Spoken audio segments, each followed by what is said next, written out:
la bienvenida a los que han venido, a todos los alumnos y los que son de fuera de la cátedra también, porque esta charla está abierta justamente a gente de fuera de la universidad y eso nos parecía atractivo, sobre todo teniendo justamente invitados de la talla de Joseph Ferrando, como es este caso. Nos parecía, digamos, que este ciclo que llamamos historias mínimas, que tiene como tres conceptos. Uno, que sea justamente esta ventana abierta de la cátedra hacia afuera, de la Universidad de la Católica de Córdoba. El otro, justamente, consta de que los invitados que vengan no solamente estén haciendo un trabajo de excelencia como es el de Joseph, sino que también tengan como este perfil docente, lo cual nos permita justamente que ese conocimiento y esa experiencia puedan ser transmitidas de forma clara y pedagógica a los alumnos, en este caso también. Y por último, lo que nos interesaba también, que estas charlas, o este ciclo de charlas, tenga una cierta sintonía con el momento del taller que estamos justamente coyunturalmente, ¿no? En este sentido, en este momento taller, nosotros planteamos como ejercicio una intervención en un edificio existente de carácter fabril, una cierta escala, pero una construcción efímera, con lo cual, digamos, eso por supuesto impone como ciertos desafíos o ciertas restricciones o posibilidades que nos parecían interesantes y muy potentes para plantear, dentro de los cuales, por supuesto, de una determinada materialidad. Esto habla, por supuesto, de una cierta lógica constructiva, montaje, desmontaje, economía circular, reutilización. El hecho de trabajar, obviamente, en un espacio preexistente también nos plantea esta idea o este acercamiento a la arquitectura sobre aprovechar justamente lo que existe en la ciudad y no construir algo nuevo por sí mismo, sino tratar de construir la ciudad en capas, digamos. Eso nos parecía que es una mirada pertinente a la próxima época. En Latinoamérica quizás estamos atrasados en esa mirada, creo que en Europa eso ya lo tienen mucho más incorporado. Nosotros acá, al tener tanto territorio, tenemos esa como vocación de querer seguir expandiéndonos, cuando muchas veces ya podríamos aprovechar justamente construcciones existentes en ese sentido. Así que en este marco creemos que la invitación de Joseph Ferrando, el primero de este ciclo, tiene una determinada parte de su trabajo que está muy alineada con estos intereses, por lo cual para nosotros va a enriquecer justamente la discusión dentro del taller. Y por otro lado, no solamente tiene la obra, sino que tiene también una mirada sobre cómo entender el ejercicio de la disciplina y el proceso del proyecto con una cierta metodología, con una cierta rigurosidad, con entender de que estos procesos se establecen ciertas reglas de juego, bajo ciertos sistemas flexibles, como él mismo lo explica, que justamente apuntan a resolver problemas complejos, pero con respuestas muy precisas y bien sintéticas, ¿no? Paso a nombrarte un poquitito tu currículum, que es muy extenso, Joseph, la verdad que aparte es muy amplio en su ejercicio. Yo creo que en eso me acordaba cuando veía, cuando recordaba frases de Moneo, que justamente decía que la disciplina de arquitectura tenía como que apoyarse en esas tres patas, ¿no? Investigación, enseñanza y proyecto, ¿no? Y realmente creo que en tu caso están súper expresadas, por lo menos en el desarrollo acá que estoy viendo en el currículum.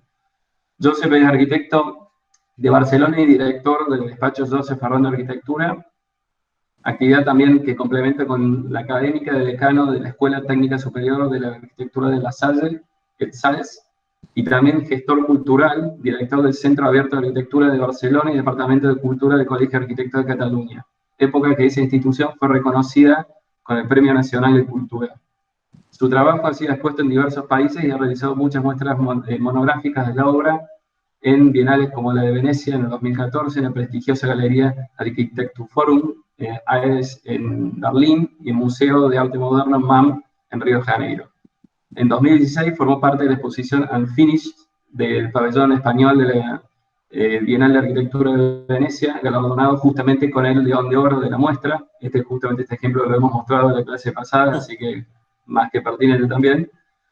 Ha recibido reconocimiento internacional siendo ganador del premio FAR, el primer premio de la Bienal Internacional de Arquitectura de Buenos Aires, y finalista del premio Chemikov International Award. ha desarrollado en paralelo una intensa carrera de docencia desde el año 1998 como profesor de proyectos en numerosas universidades europeas y iberoamericanas. He impartido conferencias en universidades de prestigio internacionales y en congresos internacionales como la UIA en 2011, en Tokio, en la BIAU en 2019 en Asunción. Así que bueno, Joseph, agradecerte infinitamente tu participación, tu colaboración, tu predisposición de parte de todos nosotros, de toda la cátedra, de todos los alumnos. Tenemos un equipo de adscriptos excepcional que también nos ha ayudado en la gestión de todo esto. Así que bueno, disfrutarte y aprender. Bueno, Federico, muchas gracias, tanto a ti como a toda la cátedra, ¿no? Hago extensivo el agradecimiento y de nuevo repetir que es un placer como estar aquí y poder, como siempre digo, compartir, ¿no? Siempre que tienes la excusa para contar algo de lo que estás trabajando, te sirve para compartir, revisitar y, por lo tanto, aprender, que es lo más importante en la vida, ¿no? Y aprendes mucho, como siempre, como haciendo el esfuerzo de Áctico y siempre con la pregunta, por eso cuando pregunté qué queréis que cuente, ¿no? Y hablasteis sobre instalaciones más efímeras, temporales, pero sobre todo el tema de instalaciones, siempre es como hacer un resumen, digamos, de qué quieres contar de todo lo que estás trabajando en relación a esos proyectos, ¿no? Por lo tanto, me parecía como muy interesante, muy pertinente y, de nuevo, encantado y espero que algún momento se repita de forma presencial, ¿no? Voy a empezar a compartir.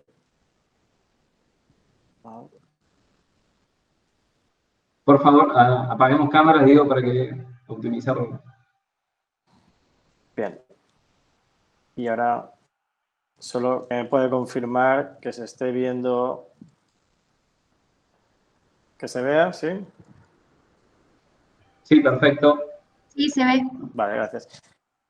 Fantástico, gracias. Bien, entonces, este es siempre me gusta empezar con, muchas veces con algún proyecto que no tenga que ver evidentemente con el estudio, sino que sea capaz como de explicar de una forma muy concisa y muy rápida aquellos conceptos de los cuales voy a hablar, ¿no? En este caso es un nido, todos lo estamos viendo, ¿no? Siempre me parece muy interesante cuando normalmente tengo algunas conferencias presenciales preguntar a quién le parece bello este nido, ¿no? La mayoría de gente levanta la mano, ¿no? Considerando que este nido es bello o le transmite la idea de belleza, ¿no? Sí, a la segunda pregunta, que es quién cree que que el pájaro intentó diseñar algo bello, nadie levanta la mano, ¿no? Por lo tanto, de repente aparece una especie de duda o dicotomía, ¿no? Que es, todos creemos, o muchas personas creemos que esto es bello, pero todas sabemos que no intentó hacer algo bello, ¿no? Y precisamente ahí es el tipo de belleza que me interesa, ¿no? Una belleza que no está basada en la forma, ¿no? Que no está basada en el gusto, sino que está basada en la objetividad del conocimiento, ¿no? Y para mí este nido reúne tres motivos de conocimiento, ¿no? Por un lado, la monomaterialidad, es decir, el trabajo con un solo material es el que permite como indagar y entender el material como el mejor socio que uno puede tener, ¿no? Cuando uno trabaja el material desde el punto de vista no epidérmico, ¿no? Sino como cerramiento, como envolvente, pero también estructural, espacial, etcétera, evidentemente entiende las capacidades del material y trabaja con él de la forma más adecuada, ¿no? Si le preguntas al hormigón qué prefiere, si estar apoyado o colgado, te dirá apoyado. Si le preguntas a una tela qué prefiere hacer, te dirá colgada, ¿no? Entonces, lo mismo ocurre con este caso, ¿no? Él usa madera, en este caso madera de ramas, que son suficientemente flexibles como para poder doblarlas, pero no se rompen, ¿no? El segundo es un trabajo por geometría, ¿no? La geometría, en este caso, le permite que ese material que ya conoce, que es flexible, pero resistente a quebrarse, ¿no? Permite que precisamente se ensamble entre ellas, o sea, se pueda trenzar, ¿no? Ese trenzado permite que no sea necesario el uso de clavos, de colas, de tornillos, etc. Es decir, con el propio material eres capaz de construir espacialidad a través de simplemente una acción de geometría, que en este caso es el trenzado y el doblado y trenzado, ¿no? Y el tercero es la eficiencia, ¿no? En este caso, de nuevo, el pájaro no está siempre trabajando con ramas más o menos del mismo tamaño, de la misma dimensión, etcétera, que son con las que va a trabajar. No usa ramas que luego las cortas y desperdicia material, sino que es eficiente en el uso del material y en la repetición de ese uso del material, ¿no? De hecho, es lo que nos ocurre como arquitectos, ¿no? Todos los arquitectos trabajamos con material que nos vienen, ya sea de industria o de otros lugares, con unas medidas determinadas, ¿no? Usar esas medidas y trabajar sobre esas medidas desde la geometría y desde el conocimiento del material es el que hace que una intervención sea eficiente. Y me gusta más hablar de la palabra eficiencia que de sostenibilidad, porque uno puede usar un material sostenible, pero en cambio no ser eficiente. Y en cambio ser eficiente incluye ser sostenible, ¿no? Pero no solo eso, ese nido, en el momento en que quede en desuso, caerá al suelo seguramente, se convertirá en compuesto orgánico y del compuesto orgánico finalmente crecerá otro árbol, del que crecerá otras ramas, etc. Por lo tanto, una especie de economía circular, ¿no? Esos temas, monomaterialidad, geometría y eficiencia irán como hablando sobre, o irán como sobrevolando en los proyectos que iré contando, ¿no? El primer proyecto que quiero contar sobre una instalación es un proyecto realizado, en este caso pensado y realizado con estudiantes de la Charles. Es una instalación efímera que nos pidieron desde el Ayuntamiento de Barcelona, que en el 2014 hizo una serie de instalaciones con diferentes escuelas. Nosotros nos tocó trabajar delante de la Catedral de Barcelona. Nos pidieron hacer una instalación efímera que durará 3 meses, ¿no? Para nosotros, o yo les transmitía como los alumnos, que para mí efímero significa sobre todo 2 cosas, ¿no? Una es pensar qué ocurrirá con ese material después del evento, es decir, lo que es efímero es el evento, pero no lo es el material. Por lo tanto, hay que pensar de dónde viene ese material o cómo se fabrica, pero sobre todo qué ocurre después, qué le ocurrirá después de esos 3 meses, ¿no?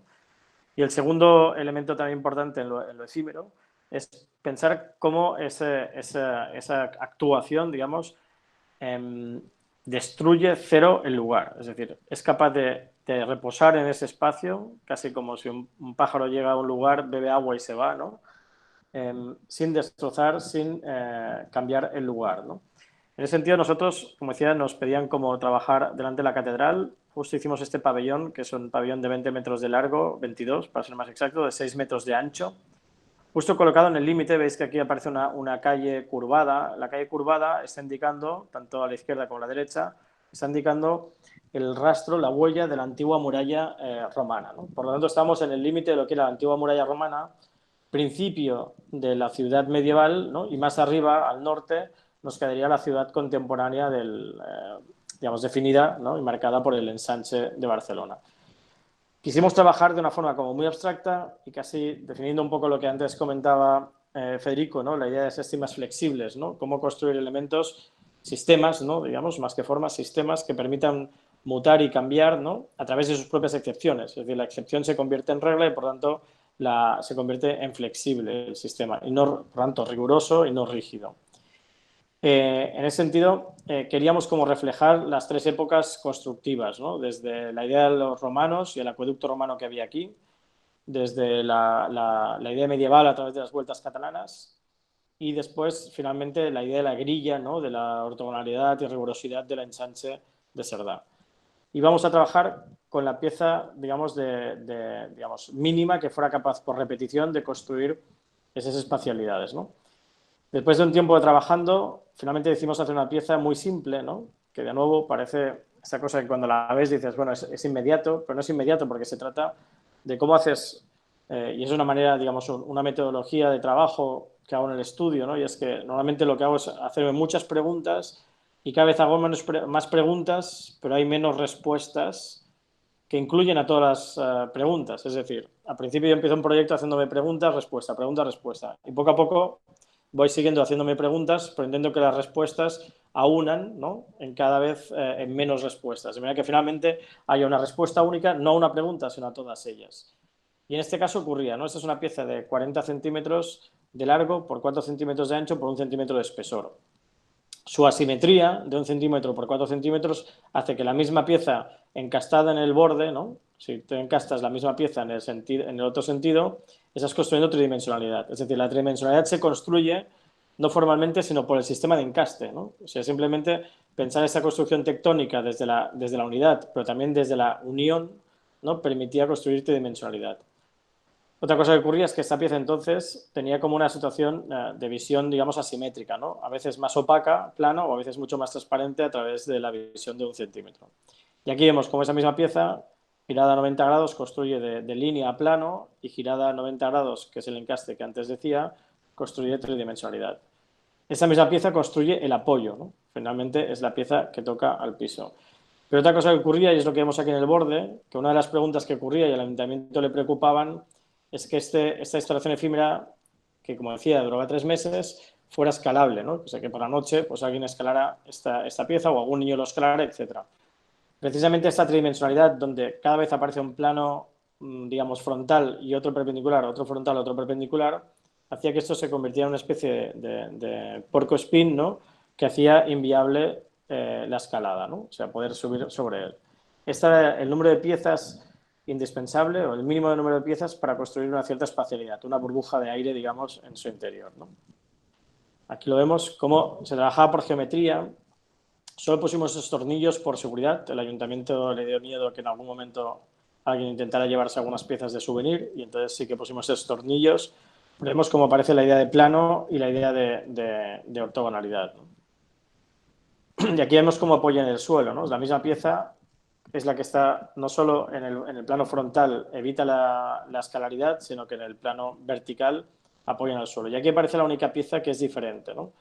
Prácticamente esta pieza diferente lo que hace es coordinar, digamos, la horizontalidad necesaria del pabellón respecto a las pendientes que tiene cualquier espacio público, ¿no? Y ahí aparece una pieza que es una pieza de acero inoxidable, una rosca de acero inoxidable, que lo que permite es enroscarla a diferentes niveles y construir un plano horizontal sobre un plano inclinado, ¿no? Pero al mismo tiempo la capacidad de especular del acero inoxidable hacía parecer flotar, ¿no?, el pabellón, ¿no?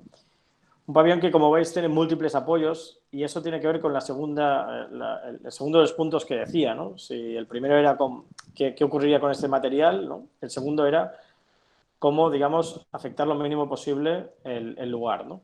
Y en ese sentido, fuimos el único, por ejemplo, la única instalación que no tenía cimentación, ¿no? Entonces, lo que hicimos para eso es multiplicar el número de apoyos, porque lo que sí que es importante es que tenga mucho peso para que el viento o un empuje humano no se la llevara. Entonces, tenía que tener suficiente peso, pero al mismo tiempo repartido, ¿no? Para que no necesitara fundaciones.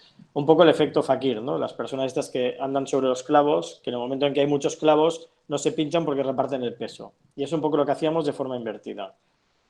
Ese acueducto, por un lado acueducto, por otro lado una gran vuelta catalana de 20 metros de luz, ¿no?, que permitía eventos temporales durante los 3 meses, permitía cruzar visualmente, ¿no?, a través de las grillas, ¿no?, ese espacio, pero al mismo tiempo físicamente a través de los 4 acueductos, o finalmente incluso habitar, ¿no?, a modo de cueva, como se ve a la derecha, habitar el nido, ¿no?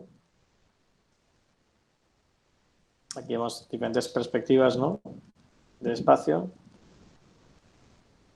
Todo este material eran 8.000 piezas iguales, ¿no? Decidimos hacerlas iguales también por un tema de montaje, porque era interesante porque no solo lo pensamos con los alumnos, sino que lo fabricamos también con nuestras propias manos, es decir, lo construimos. Se empezaba con 2 andamios simétricos espejados a un lado y al otro y íbamos construyendo una vuelta hacia un lado y una vuelta hacia el otro, ¿no?, precisamente para ir compensando los pesos.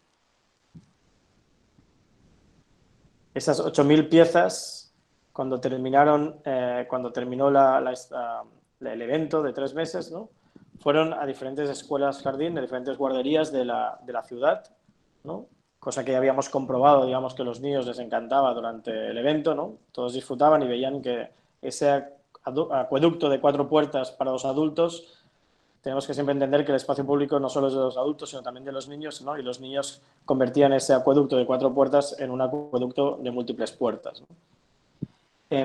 Como decía, todas estas maderas se fueron en grupos de 200 piezas más o menos a diferentes escuelas jardín, diferentes guarderías, que permitieron que fueran como una especie de playgrounds en esos colegios, ¿no? Cuando finalmente los niños, digamos, destrozaron esos juguetes, ¿no?, se convirtieron después en un compuesto orgánico, ya que todo estaba construido con madera. Ahora voy a hablar de una instalación que es permanente, una instalación hecha en Vicente López, en Buenos Aires, y que se llama el Nido de la Cultura, ¿no? Me pidieron hace un tiempo, cuando gané la Bienal Internacional de Buenos Aires, me pidieron si podía hacer en el año interbienal construir un pabellón en el Paseo de la Costa de Vicente López, ¿no? En ese sentido, me pidieron hacer un pabellón cultural. Es justo un lugar, como todos sabéis, el encuentro entre 2 horizontes muy marcados, el del Río de la Plata y el horizonte de la Pampa, si pensamos en el territorio, y pensé que era necesario que la gente no estuviera en la cota del encuentro entre esos dos horizontes, sino que fuera capaz de precisamente construirse un espacio que engullera, ¿no? que se tragara a la gente y la llevara a otra cota, ¿no? La elevara, ¿no? En ese sentido, construí una escalera a modo de S, una escalera infinita de cuatro tramos de escalera que se repiten en sistema rotacional, de manera que esos 360 grados no dan importancia a uno de los lados, sino que lo que hacen es trabajar sobre esa línea de elevación, ¿no? De construir esa espiral donde las personas dominan sobre esos horizontes y no son los horizontes y paisajes los que dominan a las personas, ¿no? Al mismo tiempo, esas 4 escaleras se encontraban en un punto intermedio que estaba al nivel de 1 metro, donde se podían como organizar eventos de lecturas, payasos, etcétera, de manera que hubiera eventos culturales donde realmente tú estás flotando, porque las escaleras entonces se convierten en gradas y estás flotando entre esos dos paisajes, el del agua y el de la tierra. Todo se construye con maderas de 5 por 5 centímetros, es decir, 2 pulgadas por 2 pulgadas, de madera de pino de Taedas tratada con la sur, y que entonces iban, digamos, en la medida en que, como vemos, desciende, ¿no? Las maderas se agrupan para construir, digamos, para recibir mayor peso y construir la estructura, pero al mismo tiempo para abrirse y generar mayor permeabilidad y que puedas entrar en el nido. En el sentido ascendiente, como vemos, las maderas se van separando entre ellas, ¿no? Y aparecen, si esta pieza de aquí es de 4 piezas de 5 por 5, esta de aquí es 2 piezas de 5 por 5 y arriba es una pieza de 5 por 5, ¿no? De manera que en el sentido ascendiente se ramifican por 2 motivos. Primero, porque no reciben tantas cargas, tanto peso, pero al mismo tiempo porque generan una mayor densidad que permite la no permeabilidad y, por lo tanto, evitar la caída de las personas que están en la cota superior, ¿no? Aparecen 2 geometrías cruzadas, ¿no? La geometría de la cruz y su perpendicular, que lo que hace es trabar, ¿no? Arriostrar la estructura vertical, ¿no? Y la segunda, que es la estructura vertical que ya citábamos. Por lo tanto, dos piezas se cruzan, ¿no? La que arriostra la circulación versus la que hace las cargas, ¿no? Como he dicho, las columnas, por ejemplo, las más gordas, no hacen 10 por 10, sino que hacen 5 por 5, con esa sensación de que en realidad se trabaja siempre con el mismo material, ¿no? Que es una pieza estándar de 5 por 5 y longitudes variables, ¿no? Haciendo esta sensación de que realmente estás trabajando sobre un cambio de densidad, simplemente, ¿no? De hecho, aquí lo vemos, las escaleras, ¿no? Pasan de 90 centímetros a 1,80 m o 2,70 m, etcétera. Es una pieza de 9 metros por 9 metros, tomando tomando la misma medida que hacen los paraguas de Amancio Williams, como si fuera una pequeña instalación donde, igual que los paraguas de Amancio Williams flotan a un cierto nivel, esta flota a otro nivel y está construida no de forma estereotómica, ¿no? De hormigón, sino que está construida de forma tectónica, ¿no? Aquí podemos ver cómo las columnas son 4 piezas de 5 por 5 y donde precisamente esas piezas de 5 por 5 están con la madera también haciendo una espiral, es decir, que siempre ves como la fibra de la madera está en un sentido, la siguiente a 90 grados, la siguiente a 90 grados, la siguiente a 90 grados. Yo siempre comento que la arquitectura se tiene que hacer de forma multiescalar, no empezar por lo pequeño e ir a lo grande o de lo grande a lo pequeño, sino todo al mismo tiempo, ¿no? Y es la única manera donde los detalles no son detalles de construcción, sino detalles de proyecto. Precisamente la unión espiralada de 4 piezas construye una mejor inercia en las 4 direcciones, pero al mismo tiempo habla sobre cómo el espacio está espiralado, ¿no? Esta es la escalera. Y ahí la vemos en el lugar, ¿no? Es bastante interesante porque cuando se aproximan también aquí de nuevo la idea de los adultos y de los niños, ¿no? Cuando se aproximan los adultos y los niños, siempre suben agarrados de la mano, ¿no? Los niños de los adultos, ¿no? Porque están subiendo arriba, pero cuando bajan se sueltan de la mano y entonces cuando se sueltan la mano se dan cuenta que así como los adultos cuando suben y bajan agarran la otra escalera a 90 grados, hay un lugar donde solo los niños pueden cruzar, ¿no? De manera que se convierte en un doble laberinto donde cada vez que el adulto persigue al niño es el niño el que finalmente agarra al adulto, porque él puede construir, digamos, un doble circuito, ¿no? Siempre tiene un doble circuito donde se salta una escalera, mientras que el adulto solo puede ir de escalera en escalera, ¿no? Finalmente, esa idea de desorientación o de laberinto, no hecho por caminos cortados o caminos doblados, etcétera, sino por repetición y desorientación, ¿no? Una idea de laberinto que aparecerá en varios proyectos, ¿no? Finalmente llegas a este nivel, ¿no? Donde hay personas que incluso llegan desde circuitos diferentes y se encuentran casi como ocurre en la ciudad, balconeándose, ¿no? Donde aquí vemos una pareja a la izquierda, pero podría haber otra a la derecha que no se han cruzado anteriormente y finalmente se encuentran aquí, quizás se conocen, incluso son vecinos, ¿no? Y se balconean de nuevo, igual que ocurre en la ciudad, ¿no? Esta instalación, si la anterior era permanente, se vuelve a ser efímera. Es una rueda que construimos en el desierto de Chile. Fue un proyecto que me encargó Eduardo Godoy. Eduardo Godoy es ya un amigo, es ingeniero y está haciendo esa promoción que se llama 8 al cubo, donde está haciendo 8 promociones de 8 casas, de 8 viviendas en cada una de las promociones.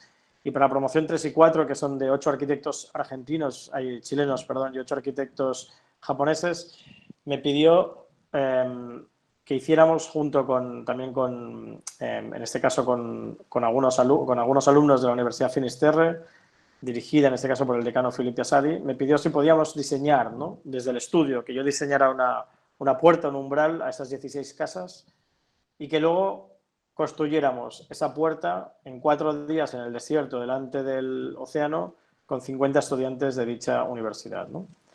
Aquí vemos las 16 casas proyectadas, donde ahora en este momento se han construido esta acá de Ruggen Ishizawa y una acá de Alejandro Aravena, pero que en ese momento, en el momento en que me pidieron construir esa instalación efímera, ¿no? Que hablaba sobre la idea de umbral, ¿no? De puerta de llegada a un lugar, ¿no?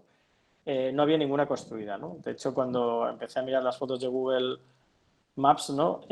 Y empecé a trabajar sobre el lugar, la primera pregunta era dónde querían que colocara la puerta y siempre la respuesta era donde quieras, ¿no? Que eso para los arquitectos siempre es muy complicado porque lo mejor que podemos hacer es trabajar con restricciones, ¿no? Allí es donde sale el ingenio y conseguimos como hacer mejores proyectos, ¿no?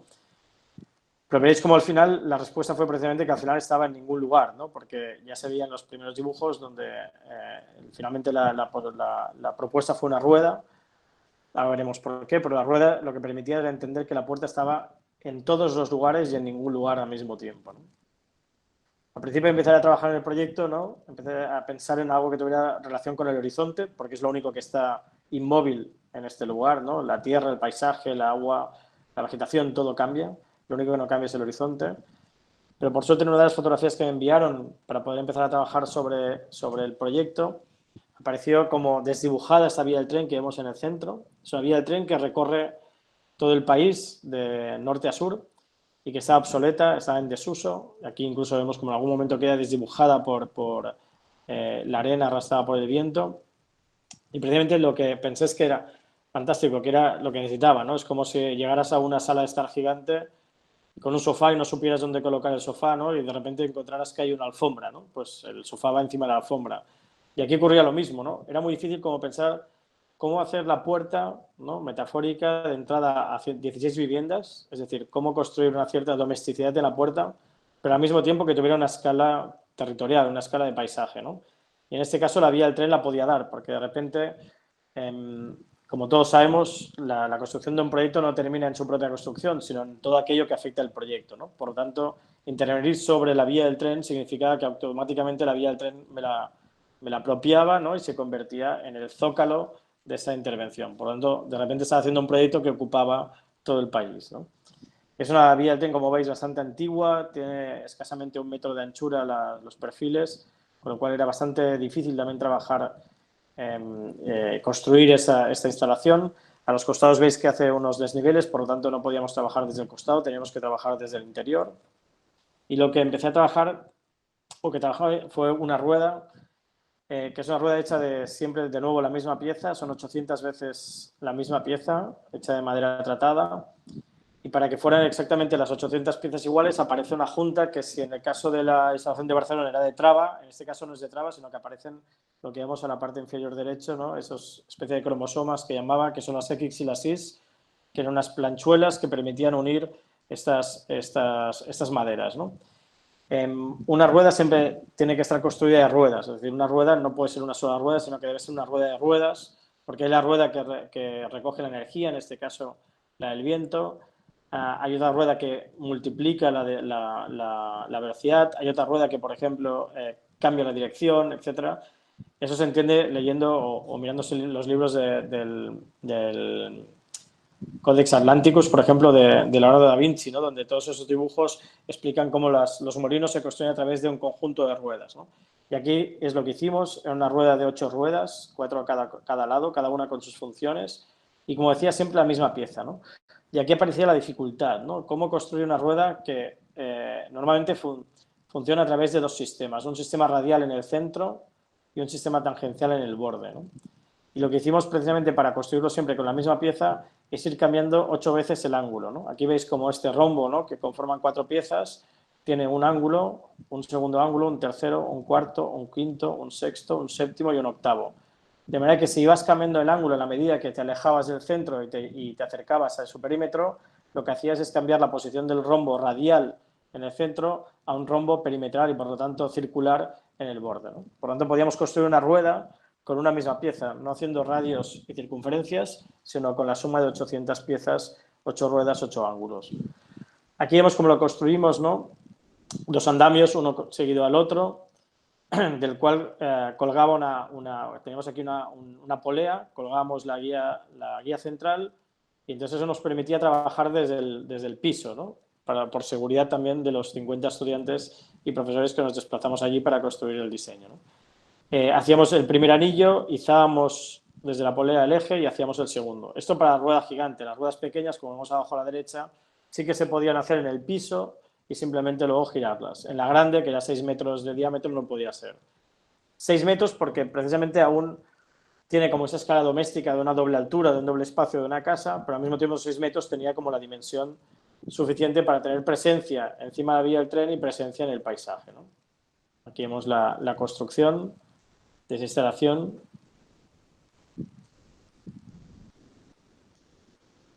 Y su posición en el lugar, ¿no? Escogimos como posición inicial este lugar que quedaba enmarcado por unas dunas, de manera que eso nos da mayor escala a la rueda, por lo tanto la puerta, ¿no? La vía del tren se convertía en camino y la rueda, ¿no? En su paso por el centro, ¿no? Casi como si fueras un hámster, ¿no? Se convertía en puerta. Ese enmarcado entre dos dunas nos permitía como desescalar la rueda, ¿no? Y de repente esos 6 metros parecían mayores en relación a la vía del tren, ¿no? Vemos la escala de unas personas que están acá a la derecha, ¿no? Pero en cambio, desde otra posición, que no es la de la llegada, ¿no? Que la de la llegada es la que queda enmarcada entre las dunas, desde otra posición, o incluso en estas vistas aéreas, vemos como la dimensión del proyecto, ¿no? Que no se queda reducido a la dimensión de la rueda, sino que precisamente está en relación también con la vía del tren. Por lo tanto, la respuesta o la pregunta mía de dónde querían la puerta y la respuesta de donde quieras, ¿no? Finalmente la solución fue hacer una puerta que está en todos los lugares y en ninguno al mismo tiempo, ¿no? Porque esta rueda, esta puerta, este umbral podía estar en cualquiera de los lugares que quisiéramos, o mejor dicho, donde quisiera el viento. Es una instalación permanente que hace 2 años teníamos que construir en Buenos Aires y de repente, bueno, de momento se han parado el proyecto, de momento ya veremos si tirará adelante. Es una instalación que tiene relación con un poco el proyecto que recientemente terminamos de la universidad en Buenos Aires, para la Universidad Torcuato Di Tella. Y es un proyecto que, para hacer una instalación, una puerta, también en este caso, en la zona de Catalina, es la zona donde hay los rascacielos o las torres altas, digamos, de Buenos Aires, ¿no? Como el Wall Street, el centro financiero. Y en este caso, esta es una pieza bastante baja que da acceso a una zona de subsuelo. Aquí hay un subsuelo que servía para hacer las pruebas de los pilotos aéreos y que posiblemente se podía convertir en una especie de museo del diseño o centro cultural, etc. Lo que hacíamos aquí es una puerta para bajar a este subsuelo, pero al mismo tiempo es una puerta, ¿no? Pensamos que Catalinas está justo al lado del río y por lo tanto entendíamos que podía ser una puerta al río, también una puerta al paisaje, ¿no? O desde el paisaje a la ciudad. Y como estaba al lado de las torres, empezamos a trabajar sobre la idea de la esbeltez, ¿no? Ya que no podíamos ser más altos que las torres, sí que podíamos transmitir la idea de esbeltez. En este caso, este es un edificio que se construye con pilares, con columnas en cruz, en planchuelas en cruz de latón, precisamente para hablar sobre esa idea de faro de puerta, ¿no? Un faro realmente es una puerta, ¿no? Cuando los pescadores llegan a la costa y ven el faro, entienden que esa es la primera puerta de llegada a tierra firme. En ese sentido, construíamos ese faro no a través de la iluminación, sino a través de la propia materialidad, ¿no? El latón, como sabéis, es un material dorado y precisamente el aumento de densidad en la parte superior permitía que tuviera menor permeabilidad visual, pero en cambio el sol o la luz reflejada sobre el latón, ¿no? Convertía esto en una especie de caja de luz matérica, ¿no? Mientras que las partes inferiores eran mucho más permeables, ¿no? Sería de puerta, ¿no? Íbamos sumando densidad, ¿no? En la medida que subían. Esa densidad en el sentido ascendente permitía también hablar de esbeltez, ¿no? En la medida en que iba subiendo, cada vez las planchuelas, ¿no? En cruz, ¿no? Es importante que son en cruz, no en cuadrado, para precisamente no mostrar caras, sino mostrar aristas, ¿no? Para precisamente incidir en la idea de esbeltez, ¿no? Pero ese cambio de densidad también hacía, ¿no? El aumento de densidad que el intercolumnio fuera menor, ¿no? Por lo tanto, cada vez el espacio parecía, aunque siempre fuera la misma medida, lo que parece es que es mucho más vertical, ¿no? Que se está estirando, ¿no? Por lo tanto, ese trabajo sobre, y que aparece también en muchos proyectos, ¿no? Que es la idea de la percepción, ¿no? A veces es mejor tener un espacio que parezca o que lo percibes mayor que uno que tenga mayores metros cuadrados, que tenga mayor superficie, ¿no? Aquí vemos la situación, está en este punto, justo con donde la Avenida Libertador hace un codo, ¿no? Y mira hacia la reserva natural y hacia el río. Las medidas, digamos, como siempre ocurre, ¿no? Cualquier proyecto siempre está embebido dentro de otro lugar, ¿no? Y embeberse significa entender las medidas, los ritmos que existen y construir ritmos embebidos dentro de lo existente. Y aquí vemos como el subsuelo tiene unas grandes vigas de hormigón que lo que hacíamos es precisamente repetir el mismo ritmo arriba, aumentando su densidad, como antes comentaba, ¿no? En el sentido perpendicular sería bastante permeable, incluso las partes superiores. En el sentido diagonal, ¿no? Lo que construiríamos es esa idea casi de mesa, ¿no? Una mesa que aguanta 9 mesas, que aguantan a 15 mesas, que aguantan a 36 mesas, ¿no? Cada vez se van como aumentando, construyendo finalmente arriba esa sensación de opacidad, ¿no? Esta es la parte inferior y esta es la parte superior, ¿no? Vemos como realmente aparece esa idea casi de dorado, ¿no? De instalación permanente. Y aquí vemos como en el sentido ascendente, cuando está saliendo del centro cultural, lo que ves precisamente es ese juego de perspectiva, ¿no? En el cual cada uno de esos cuadrados contiene en el nivel superior 4 cuadrados, ¿no? Y eso lo que hace es aumentar la perspectiva, ¿no? Lo que percibes, ¿no? Y ocurre, por ejemplo, en The Economist de Alison y Peter Smithson, donde hay 3 torres, y la tercera tiene un ritmo que es la mitad de las otras 2, ¿no? La estructura y el prefabricado de hormigón de fachada es el doble, ¿no? Y eso lo que hace es percibir que esa torre está más lejos de lo que está, ¿no? Por un cambio precisamente de ritmo. Y aquí hacíamos lo mismo, ¿no? Con la repetición de 4 cuadrantes dentro de un cuadrado, aumentaba la perspectiva y hacía parecer que ese espacio, de nuevo, insisto, es más esbelto de lo que es, ¿no?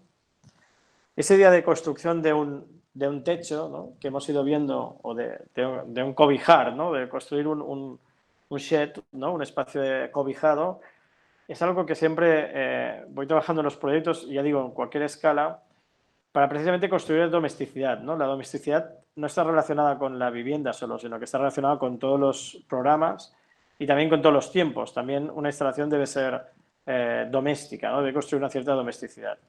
En este caso es un quincho cerca de Santiago de Chile, en Curacaví. Es un quincho en el cual siempre se produce como un poco la misma pregunta, ¿no? Es el quincho, igual que ocurría, por ejemplo, en el caso de Chile con la rueda, ¿no? ¿Cómo haces un proyecto que esté relacionado con el paisaje, pero al mismo tiempo tenga la escala humana para cobijar las personas que estén debajo, ¿no? Y en ese sentido, un quincho siempre está compuesto de columnas y un plano horizontal, y aquí lo que intentaba es no estar bajo un techado, sino estar dentro del techado. Y para eso empecé a trabajar sobre una idea de que no fuera un espacio dentro de una estructura, sino que fuera un espacio estructural.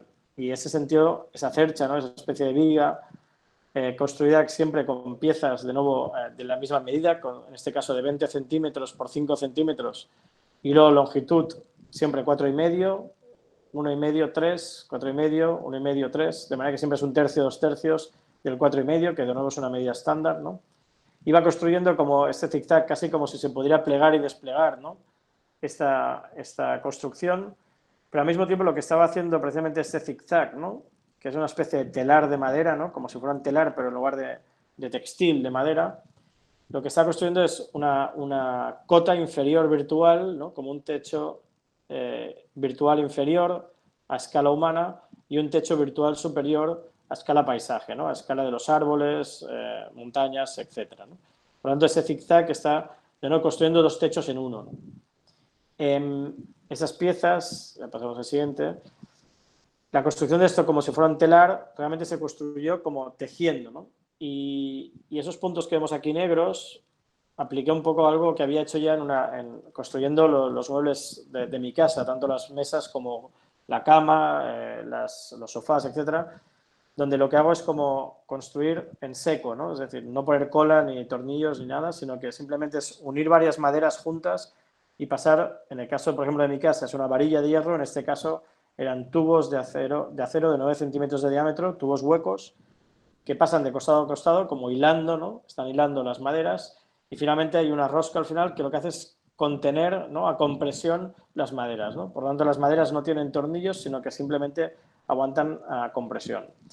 Los únicos tornillos que aparecen, ya lo veremos, son en esos elementos del borde que ahora comentaré, que es los pilares del borde tienen la misma dimensión que los demás, pero por carga requerían mayor dimensión. Y de nuevo ocurre lo mismo que veíamos en el nido de la cultura de Vicente López.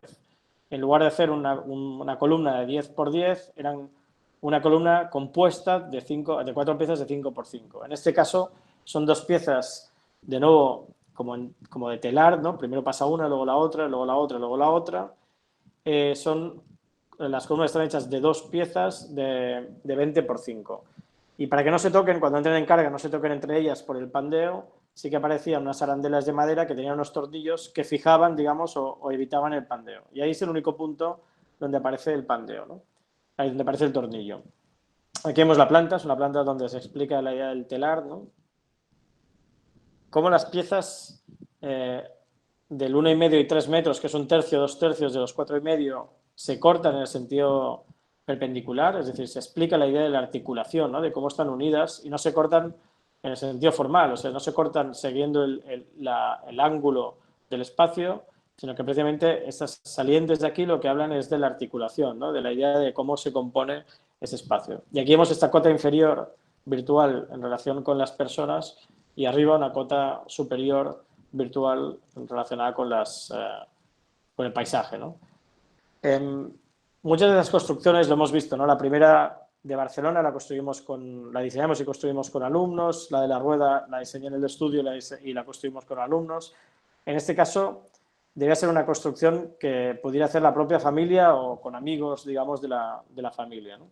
Y veis que es una construcción también, intentando ser una construcción muy en rudo, muy sencilla, donde unos dados de hormigón lo que permiten es, de nuevo, construir una cota horizontal, un nivel horizontal sobre un lugar inclinado. Unas planchuelas de hierro reciben la madera que está aquí debajo, ¿no?, y aparece el aro de 9 centímetros de diámetro, unas piezas de acero hechas por el herrero del pueblo, ¿no? Y aquí vemos la construcción donde aparecen esos tubos, ¿no?, que antes comentaba, con unas arandelas en los bordes, que lo que hacen es comprimir la madera y que precisamente se aguante, como decía, con presión. Y los únicos tornillos los vemos como en estas piezas, las más largas, las de 4,5, que simplemente son los tornillos que fijan las arandelas intermedias de madera para evitar que pandeen y se toquen las columnas, ¿no? Aquí vemos la situación. Si solo viéramos la sombra, nos pensaríamos que es un telar, ¿no?, y vemos que está construido de madera.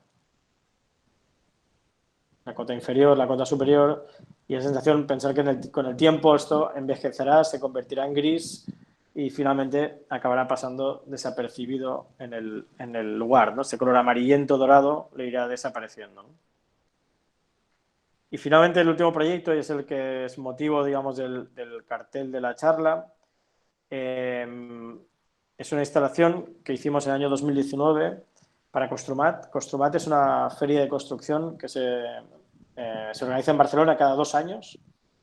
Es quizá una de las ferias sobre la construcción más importantes de Europa y siempre se produce en un recinto ferial enorme, ¿no? Este recinto ferial está compuesto de unas ciertas calles interiores con varios stands. Cada uno de los stands representa una marca y evidentemente cada stand está con sus colores, materiales, tipografías, dimensiones, etcétera, ¿no? De manera que un poco casi lo podríamos asemejar a la idea de una ciudad, ¿no? Donde los stands corresponden a las viviendas. Y cada 2 años, cuando se construye, cuando se organiza el Construmat, la organización durante los últimos años ha organizado un concurso para la realización de los espacios comunes. Los espacios comunes son básicamente 3 espacios, digamos, que se llaman el Talks, el Future y el Meetings. El Meetings son para reuniones, digamos, entre gente del sector de la construcción y arquitectura. El Future es para escuelas, para escuelas o también para, digamos, innovaciones de futuro en el sector.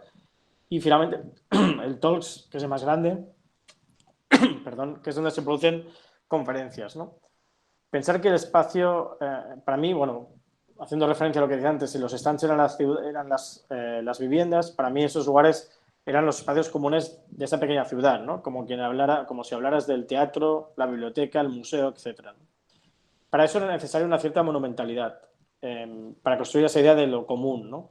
Y no es tan fácil construir una monumentalidad, primero porque necesitas bastante material para construir monumentalidad, y el budget, digamos, el presupuesto no da como para construir según qué dimensiones, pero al mismo tiempo también construir monumentalidad significa construir altura, ¿no? Y no es tan fácil tampoco porque no puedes hacer nada que esté como perforando el piso, ¿no? Porque evidentemente cada semana se produce una feria diferente y estaría el piso totalmente triturado, ¿no? La única manera de construir una cierta monumentalidad era como colgando del techo, ¿no? En ese sentido empezamos a trabajar, ¿no? Ganamos el concurso, pensar que los espacios comunes son 3.000 metros cuadrados, o sea, es un edificio, digamos, de una cierta importancia, pero son 3.000 metros cuadrados, lo que corresponde a aproximadamente 30.000 metros cuadrados de material, solo para 3 días. La feria dura 3 días, ¿no? Y ahí fue un poco el motivo de trabajo del proyecto y que ya veníamos trabajando en las otras instalaciones que hemos ido comentando, ¿no? Pero en este caso aún con mucha más importancia porque la dimensión era mucho mayor y en cambio la temporalidad era mucho menor, ¿no? Entonces empezamos a trabajar y ofreciendo, digamos, o apostando por la idea de economía circular, es decir, por usar materiales que hayan sido usados previamente o no, pero que sobre todo puedan ser usados posteriormente. De manera que tuviéramos un presupuesto, ¿no? Un gasto cero en material y luego usar ese material con las dimensiones que proveía o la industria o de donde vinieran, ¿no? De manera que también no solo el presupuesto fuera cero, sino que el desperdicio, el residuo, fuera también cero. Finalmente, si he dicho monumentalidad y he hablado sobre la economía circular, otro punto también importante era la didáctica, ¿no? Si en este caso era una feria sobre la construcción, para mí era importante también hablar sobre qué significa la arquitectura, ¿no? En la construcción, y básicamente hay como dos espacios o dos maneras de construir un espacio, ¿no? Que es una compresión apilando y otra tracción colgando, ¿no? Tracción digamos, se asemeja más a la idea de lo ligero, ¿no? A la cabaña, etcétera, mientras que la compresión a lo pesado, ¿no? A la idea de cueva, ¿no? En ese sentido, trabajamos sobre 2 materiales, uno que expresara el primer concepto, tracción, levedad, y el segundo, compresión, peso, ¿no? El primero que trabajamos, convencimos a una empresa de geotextil. Geotextiles son esos textiles de fibra textil, digamos, ¿no?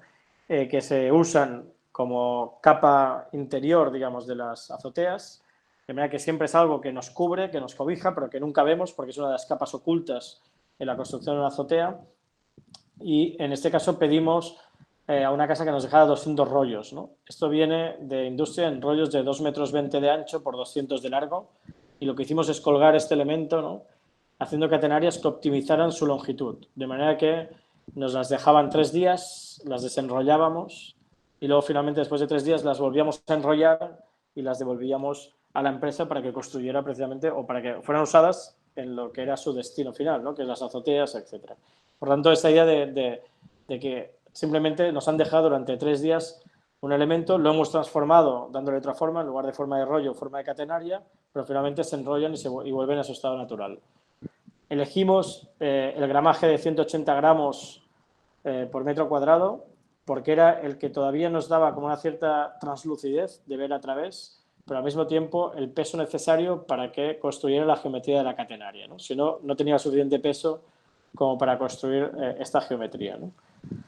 Por eso de nuevo esa idea de lo sencillo, pero al final como ser muy apurado, muy preciso en lo que decides, ¿no? Si hubiéramos elegido uno de mayor gramaje, no hubiéramos visto a través esa idea de translucidez, casi de sombras chinas, y si hubiera sido menos pesado, no hubiera construido la catenaria y por lo tanto no tendría geometría, no tendría espacialidad, ¿no? El segundo era el material con el cual íbamos a trabajar a compresión, el que tocaba el piso y el que construía las relaciones con las posiciones humanas, ¿no? Se requería un mobiliario, ya sean bancos, mesas, barras de información, etcétera.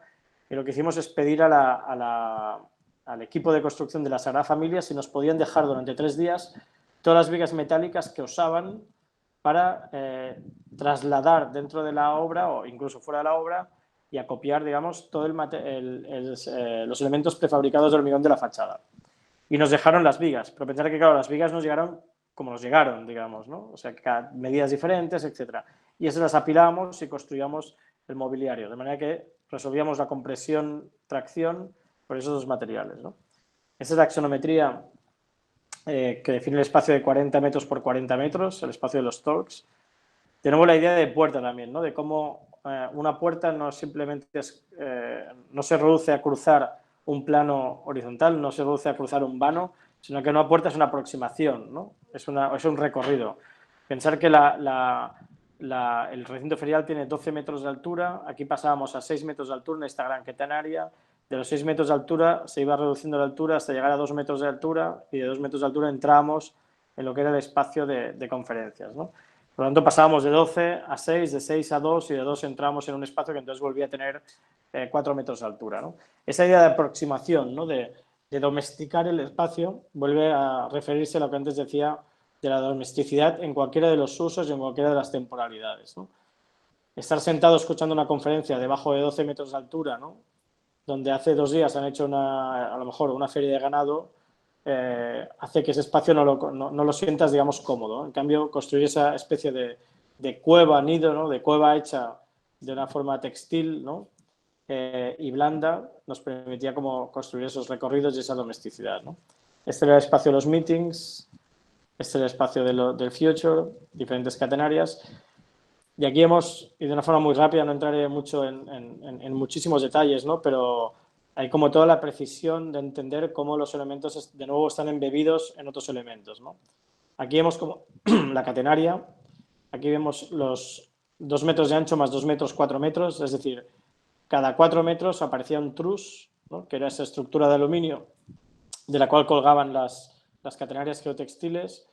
Por ese trus de aluminio estaba al mismo tiempo embebido en el ritmo de la estructura metálica del recinto ferial. Es decir, no solo tenía cada elemento que estar respondiendo al ritmo de lo que pende de él, sino que al mismo tiempo está al ritmo de donde cuelga el mismo, ¿no? Por lo tanto, el trus responde a estar cada 4 metros en relación a las medidas 440, en relación a las medidas del geotextil, pero al mismo tiempo su posición está en función de las estructuras metálicas del recinto ferial. Y después lo mismo ocurre con las catenarias que cuelgan, ¿no?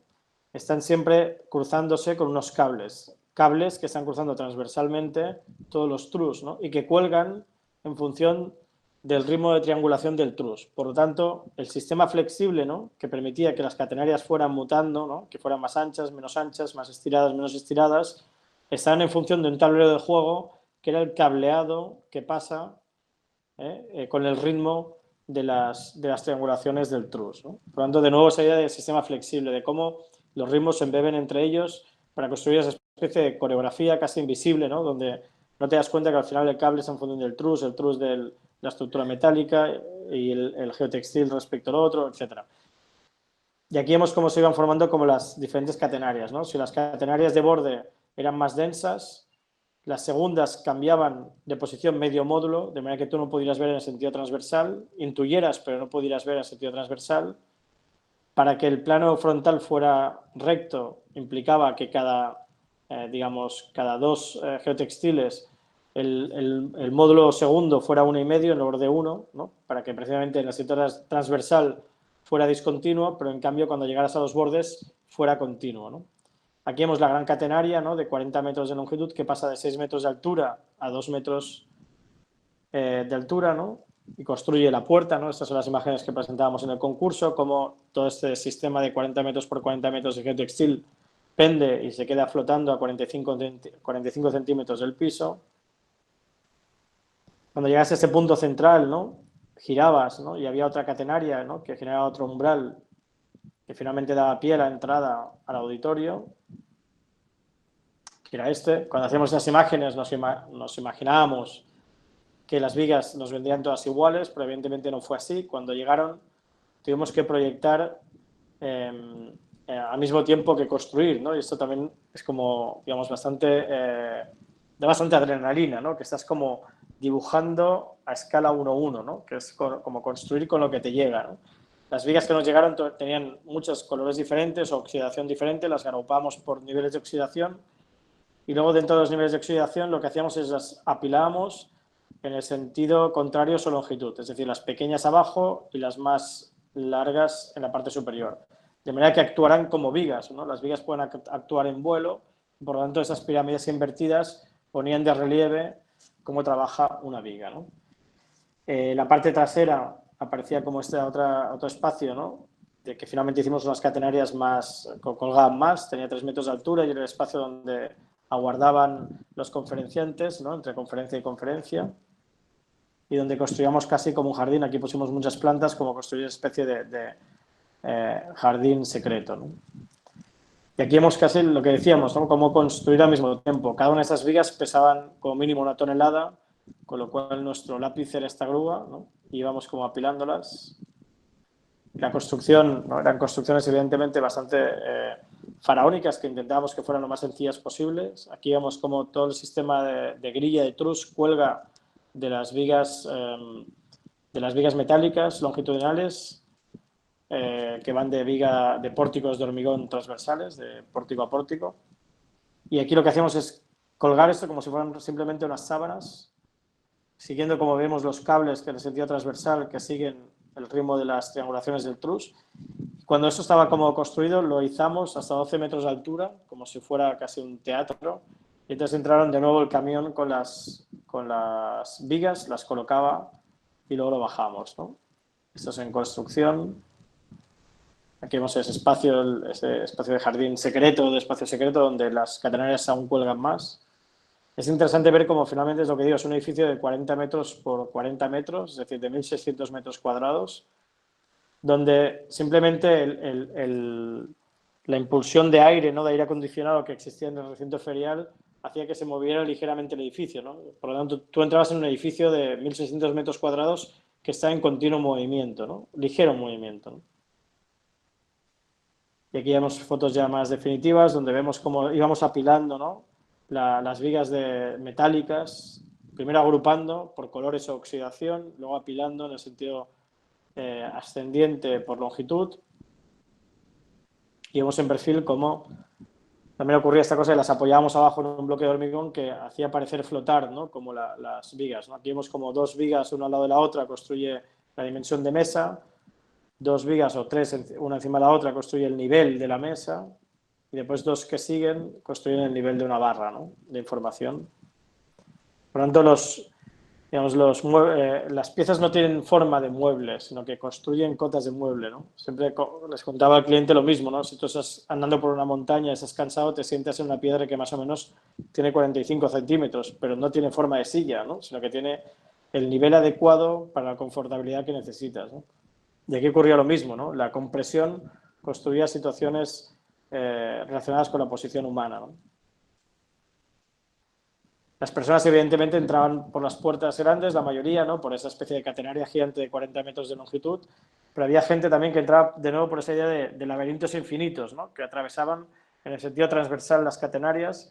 Y aquí apareció una cosa interesante que no preveía, pero que es bastante interesante, que es en el momento en que abrías la primera catenaria, por tensión superficial se abrían las siguientes, ¿no? De manera que se abrían casi sin tocarlas, se iban como abriendo las telas en el momento o en el proceso en que tú vas entrando, ¿no? Pero de nuevo lo que decía, ¿no? Se construyen como miles de puertas, ¿no? Hay una puerta principal, pero se construyen miles de puertas y de nuevo es esa idea de sistema flexible, de rigurosidad, ¿no? En las medidas de ritmos embebidos, de coreografía entre materiales, ¿no? Aquí vemos como las puertas transversales, ¿no?, nos construían paisajes diferentes, ¿no? Aquí vemos la cueva, ¿no?, ese espacio de descanso para las personas que iban a dar la charla. Y de nuevo esa idea de cómo se construía esa especie de cielo artificial, ¿no?, donde la iluminación no cambiaba, sino que simplemente una grilla ordenada, ¿no?, para construir también de una forma muy barata, ¿no?, una grilla ordenada siempre equidistante de puntos de luz, simplemente por distancia, por longitud entre la tela y la iluminación, ¿no?, ya sea por su posición en el sentido horizontal o por su distancia, ¿no?, en el sentido Y, ¿no?, en el sentido de altura, construía como este gradiente de luz en el espacio interior sin necesidad de cambiar las luces, sino simplemente la propia materialidad y la geometría eran las que construían esa especie de nubes artificiales. Gracias.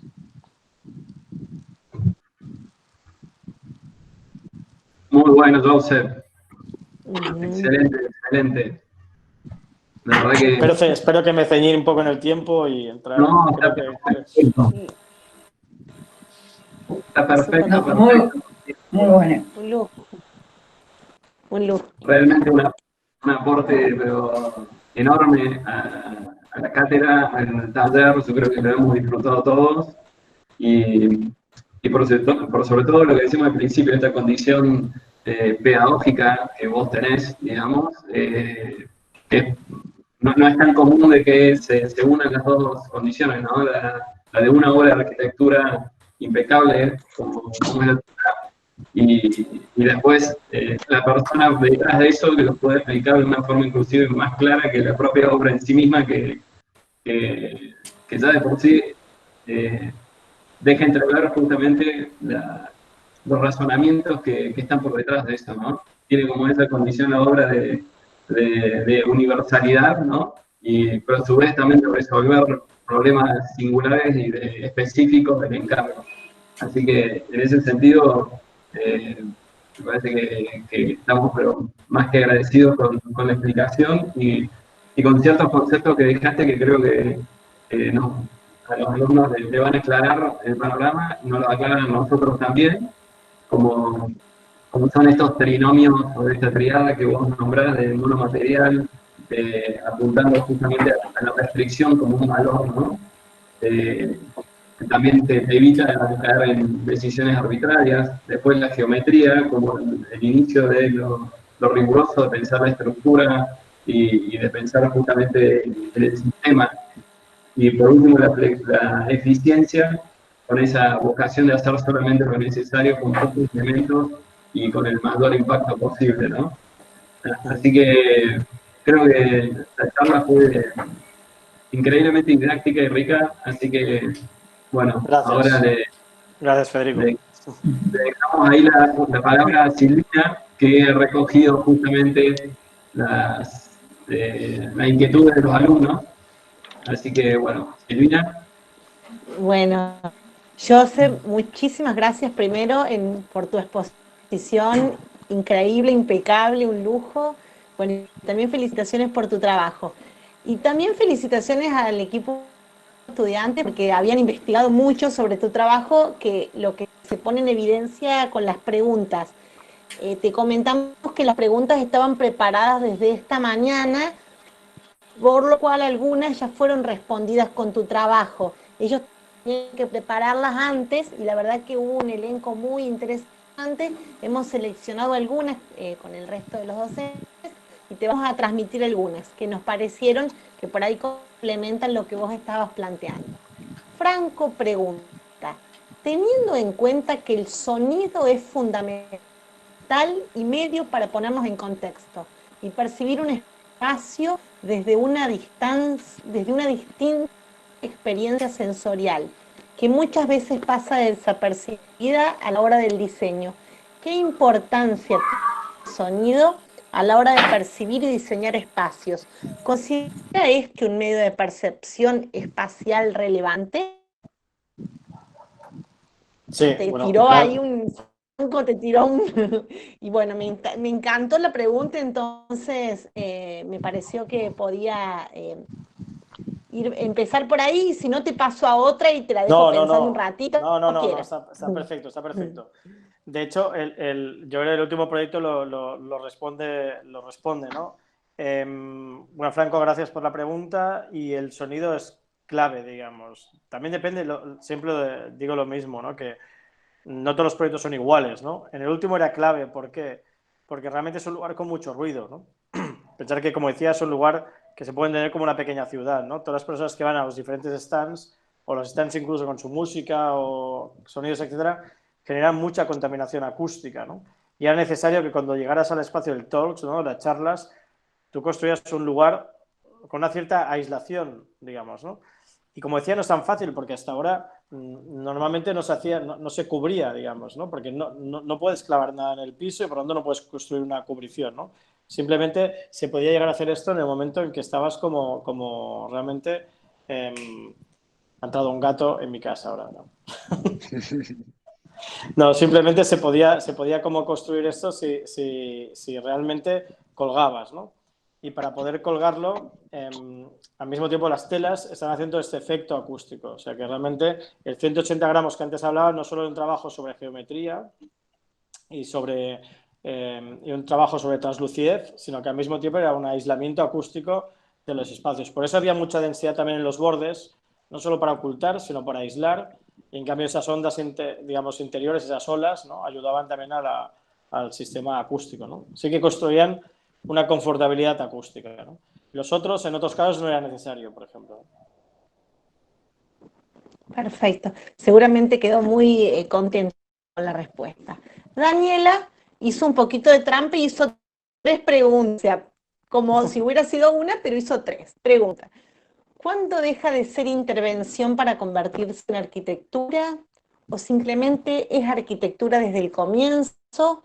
¿Y cómo toma o piensa la escala de los proyectos? Muchas de esas preguntas creo que fueron abordadas a lo largo del desarrollo de la exposición, pero te interesa explayarse en alguna más puntualmente. Sí, también de una forma rápida. Gracias, Gabriela. Y son arquitectura desde el principio. Lo son porque también cuando haces un mueble también es una arquitectura. Cualquier cosa que hace un arquitecto lo piensa como un arquitecto, ¿no? Cuando hace una silla no lo piensa en el sentido como un diseñador, no lo piensa en el sentido formal, sino que es una construcción que permite sentarse, pero es una construcción espacial, digamos, al mismo tiempo la silla, ¿no? Y lo mismo con la instalación de estas, lo piensas desde la arquitectura, ¿no? Desde el principio, ¿no? Aunque sea como, a veces hay gente que dice, no, está próximo como a algunas cosas como instalaciones de arte, ¿no? Yo siempre lo pienso desde que es una instalación arquitectónica, ¿no? Está basada desde el material y sobre todo está basada para ser habitada. Aunque sea habitada, digamos, poco tiempo o puntualmente, pero está pensada para ser habitada. Normalmente una obra de arte no está pensada para ser habitada y ahí está la diferencia, ¿no? Perfecto. Bueno, José pregunta, cuando se habla de didáctica constructiva, menciona que el espacio se construye a través de lugares a tracción, materiales ligeros colgados y compresión, materiales pesados apilados. La pregunta es, ¿crees que escogiendo cualquiera de los dos refiere a métodos mencionados, se puede lograr una misma sensación espacial? Creo que también he hablado, pero bueno, a lo Sí, sí, así es. Y también tampoco es necesario usar los dos, ¿eh? Y con eso quiero hacer una reflexión que es, en el momento en que tú sabes que el hormigón, lo importante o lo que demanda el hormigón es que esté apilado, ¿no? Y dominas que esté apilado y a Juli. compresión, en ese momento es cuando puedes decidir colgarlo. ¿Se entiende? O sea, cuando tienes dominio, eso es Sí. como quien sabe jugar mucho, digamos, tú no puedes hacer según qué revés de tenis el primer día. Tienes que saber hacer cuando has hecho ya un entrenamiento, digamos, suficiente, ¿no? Entonces, esto es lo mismo, ¿no? Entonces, cuando construyes, ¿por qué? Porque al final tú lo puedes colgar, pero sobre todo lo que no tienes que hacerle es hacerle sufrir, ¿sabes? Y entonces es cuando tú sabes Bien. cuándo puedes llevarlo al límite. Eso es lo importante, ¿no? Perfecto. Sofía pregunta otra cosa y lleva esto a la enseñanza y dice, ¿qué es lo más importante en la clase de arquitectura? ¿qué intentas transmitir a estudiantes? Sería, y ahí nos sirve al equipo docente, ¿no? La pregunta de No, Sofía, a lo mejor yo siempre digo sí. el primer día de clase lo digo, que les voy a enseñar a aprender. Y eso es lo clave, es enseñar a aprender. Porque tú si tú tienes un estudiante un semestre, 2 semestres, es igual, ¿no? Si tú pretendes que solo tu objetivo sea que saque un buen proyecto, es como enseñarle una receta de cocina, ¿no? Al final del semestre quizá hace la mejor paella, si te hablo de como desde mi lado, la mejor paella. ¿Eso significa que sea un buen cocinero? No, hace la mejor paella. Entonces, no hay que enseñarle a hacer un buen proyecto, sino que hay que enseñarle a aprender, porque enseñándole a aprender, la otra es que a través de un buen proyecto, evidentemente es un instrumento para aprender. Eso es otra cosa. Pero lo que es importante es enseñarles a cocinar, usando ese símil, digamos, culinario, ¿no? Pero en ese sentido es enseñarles a Perfecto. aprender. Y la última de Ayelen refiere a un aspecto que nos parece sumamente relevante, y quizás por eso elegimos cerrar, y refiere a qué relación con las preguntas de estudiantes, para que después puedas explayarte en lo que te interesa, y qué relación tiene la luz con los materiales elegidos propuestos para tus obras. ¿Qué rol cumple la luz? Sería la pregunta de Ayelen. Hombre, la luz, bueno, igual que el material, es clave, ¿no? De hecho, hay una frase de Eduardo de Miguel, un arquitecto de Madrid, creo que él definió perfectamente lo que es la luz, ¿no? Dijo, bueno, no la luz, sino exactamente la relación entre arquitectura y luz, ¿no? Y es una frase muy bonita que dice que es la arquitectura es la encargada de hacer morir dignamente la luz. Y es verdad, cuando la luz, digamos, rebota en un material o toca un material, en una superficie, desaparece la luz como tal. Solo la vemos en ese momento, en ese instante, ¿no? Entonces, desde la arquitectura, y nosotros somos los responsables de hacerla desaparecer dignamente, ¿no? A través de entenderla, ¿no? A través de usar la luz. Es un material que no puedes tocar, pero que es esencial en la arquitectura, ¿no? No es lo mismo cuando la luz entra rasante en una superficie que cuando entra, por ejemplo, rasante desde la parte inferior y el espacio parece flotar, o cuando baña las esquinas de un espacio y parece que el espacio es infinito. Es decir, la luz construye de nuevo percepciones variables o diversas sobre el espacio, ¿no? Un lujo la respuesta. Bueno, me parece que con estas que hemos elegido, de algún modo compendiamos algunos aspectos de los que pretendían abordarse con todos los interrogantes y preguntas. Quedaron muchísimas, pero bueno, hemos seleccionado estas 5 en representación. De mi parte, muchísimas, pero muchísimas gracias. Un lujo haber escuchado tu exposición. Gracias. Gracias, Silvina. Josep, Sí. bueno, nuevamente muchas gracias y de la misma manera que los alumnos tenían sus preguntas, nosotros como cátedra también tenemos una serie de preguntas que quisiéramos hacerte.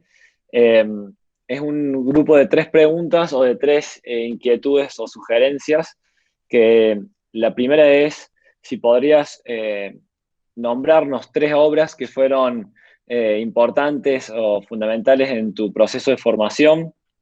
La segunda es si nos puedes comentar 3 obras de arte o hechos artísticos que quieras compartir, que quieras recomendar. Y por último, ¿qué recomendaciones tenés para un estudiante de arquitectura? Bien, bien. Esto más o menos las comentamos un poco, Federico. Bueno, no comentamos las respuestas, pero sí que me dijo más o Exacto. menos que habría como ese interrogatorio final. Y, y entonces, no, las pensé un poco. Mira, lo de las 3 obras de arquitectura, siempre es muy difícil decir exactamente una obra de arquitectura en el sentido de un edificio, ¿no? Porque tiene que ver con lo que antes decía de enseñar a aprender, ¿no? Me interesan y siempre me han interesado como actitudes generales, ¿no? Durante la carrera, ¿no? Una cosa es durante mi formación y la otra después. Pienso que la formación es siempre, no es solo la carrera, sino que es siempre. Por lo tanto, hablaré como de temas, digamos, que influyeron. Evidentemente, durante la formación en la Escuela de Arquitectura, cuando estudiábamos, estaba Enric Miralles de profesor. Fue una persona muy influyente en toda la ETSAP en ese momento, ¿no? Y por lo tanto no hablaré de una obra, como digo, en concreto, sino que hablo de la obra, ¿no? De la actitud del arquitecto, ¿no? Y la de Enric Miralles, evidentemente, fue muy importante. Recuerdo un texto de Josep Keiklas, que era uno de los mejores críticos que ha habido en España en las últimas décadas, y hablaba sobre la arquitectura de Enric Miralles comparando con Picasso, ¿no? Decía como la comparación entre Picasso o Juan Gris, ¿no? Y iba haciendo comparaciones así entre diferentes artistas, ¿no? Y de hecho lo que hablaba como de que la arquitectura de Juan Gris, por ejemplo, la pintura de Juan Gris se basa en la ilusión y en cambio la de Picasso en la imaginación, ¿no? Y decía que Enric Miralles también se basaba en la imaginación y de hecho el artículo era muy bonito, lo aconsejo a todos, se titulaba No te hagas ilusiones, ¿no? O sea que era súper irónico, ¿no? No te hagas ilusiones y hablaba sobre la imaginación en el caso de Enric Miralles, ¿no? Luego tuve la suerte también en la chat de tener algunos profesores que te descubrían arquitectos que no eran los que todos te hablaban, ¿no? Evidentemente todos aprendemos de Le Corbusier, Mies, Jacobsen, de todos, ¿no? Pero tuve algunos buenos profesores que me hablan de otros personajes como Charles Moore, Harry Weiss, etcétera. Charles Moore también me impresionó mucho, sobre todo su época de trabajo con madera, ¿no? Seguro que Federico está de acuerdo también, porque por sus trabajos seguro que también es un amante de Charles Moore, ¿no? Pero Charles Moore tenía todos los trabajos en relación a Sea Ranch, luego se convirtió también bastante al postmodernismo, pero en cambio todo el trabajo en madera es impresionante, ¿no? Luego hay gente como Vilanova Artigas, yo Vilanova Artigas, ¿no? En Sao Paulo, que para mí también es muy importante y tiene que ver con casi las instalaciones que he mostrado y otros edificios, ¿no? En cómo confiar en la estructura como definición espacial del lugar, ¿no? Y en el caso de Vilanova Artigas, a través de muchos edificios, especialmente la FAUSP, ¿no? la Universidad de Arquitectura de Sao Paulo, lo demuestra, ¿no? Donde la espacialidad está totalmente definida por la arquitectura. Seguramente tiene que ver con que la arquitectura, en ese momento la escuela de arquitectura dependía de la de ingeniería, ¿no? A diferencia de Río de Janeiro, ¿no? Que dependía de Bellas Artes, ¿no? Y ahí aparecen dos personajes tan diferentes como Niemeyer o Vilanova Artigas, ¿no? Uno donde parece que una casa es un puente y el otro donde todo es más gestual, ¿no? Por tanto, casi a veces como actitudes, ¿no? Ahora, si habláramos de mi formación ahora, digamos, en el sentido que sigo aprendiendo, hay gente que me interesa mucho como la levedad de las instalaciones de Junya Ishigami, entre otras cosas, ¿no? Digamos, o las transparencias y flexibilidad de espacios de la arquitectura de Sejima, o digamos la frescura o digamos de construir espacios o confiar en el proceso de construcción como final espacial en la arquitectura de los belgas. Todo. Es muy difícil decir una obra porque realmente intento como consumir en el buen sentido y entender las actitudes de cada una. O sea, no me gusta precisamente fijarme en un edificio, sino en lo que hay detrás, ¿no? En los procesos que han seguido, los procesos que están persiguiendo esos autores o que están construyendo. ¿Cuál es el relato? ¿Cuál es el proyecto que une todos los proyectos, ¿no? Del autor? Luego sobre la segunda pregunta que me decías, ¿no? Hablamos sobre, primero era como hablé de un libro, una película y un músico, ¿no? El primero era un libro de John Berger que se titula Sobre el dibujo y ese me parece muy interesante porque realmente empieza el libro escribiendo para el artista dibujar es descubrir, ¿no? Y aquí sumo al arquitecto, ¿no? Realmente todos los arquitectos descubrimos dibujando, ¿no? Cuanto más dibujamos, más descubrimos, ¿no? Y más aprendemos porque evidentemente pensamos, digamos, a través del lápiz, a través de la mano, ¿no? Por lo tanto, creo que la frase es buenísima y se podría usar para el arquitecto, ¿no? Para el arquitecto, dibujar es descubrir. Creo que es un libro de John Berger buenísimo, ¿no? Para los Y te estudiantes. agrego, te hago una pausa ahí. El otro día, escuchando justo una charla de Borges, Borges decía que descubrir e inventar son sinónimos en latín. Así que Muy bien. ahí te Pues agrego buenísimo. otra. Sí. Mira, sumaremos, a la tercera pregunta sumaré a Borges, ya verás, ¿no? Pero la segunda, que es una película, ¿no? Y tiene que ver con un poco cómo acabaré con la tercera, ¿no? De hecho, pondría la filmografía de Yasuhiro Ozu, uno de los grandes maestros del cine de los años 50, japonés, que he ido descubriendo por suerte también gracias a una tesis doctoral de una muy buena amiga y gran arquitecta, Marta Peris, que hizo una tesis doctoral sobre Yasuhiro Ozu. Y, por ejemplo, también que durante el confinamiento nos hemos dedicado a ver las películas de Yasuhiro Ozu en casa, ¿no? Precisamente como escapada doméstica, ¿no? Como en lugar de pasarse todo el día en casa, había 1 hora y media al día que estábamos en casa de Yasuhiro Ozu, ¿no? Porque precisamente era una persona que retrataba de una forma increíble el espacio doméstico, ¿no? Por lo tanto, casi se convirtieron en viajes de pandemia, ¿no? Esas películas las aconsejo porque aparte son muy lentas, son para pandemias, digamos, son para verlas con tranquilidad, ¿no? Y el tercero, que es el del músico, y de nuevo después ya lo relacionaré también con esto, citaba a John Cage, ¿no? Y el silencio, porque así, digamos, ataba un poco otros temas, ¿no? Que tienen que ver con Borges, ¿no? Hay un gran crítico que murió hace poco de Barcelona, que se llama Carles Martí. Carles Martí escribió un libro que se llama Silencios elocuentes, ¿no? Y habla sobre el silencio. Y precisamente sale Yasuhiro Ozu como filmografía, ¿no? Como cineasta, sale Borges como escritor, sale John Cage como músico, ¿no? Y habla sobre el silencio. Y es muy bonito cómo empieza el libro porque pone una cita de José Bergamín, en el cual habla, precisamente dice, si los silencios no existieran, nadie diría lo que callan las palabras, ¿no? Y yo creo que todos esos tres ejemplos que iba hablando, ¿no? Tienen que ver con esto, ¿no? Yasuhiro Ozu, Borges, que has citado, ¿no? Ha sido muy bien, parecía preparado, ¿no? Parece como cuando hay los magos y dice un voluntario, ¿no?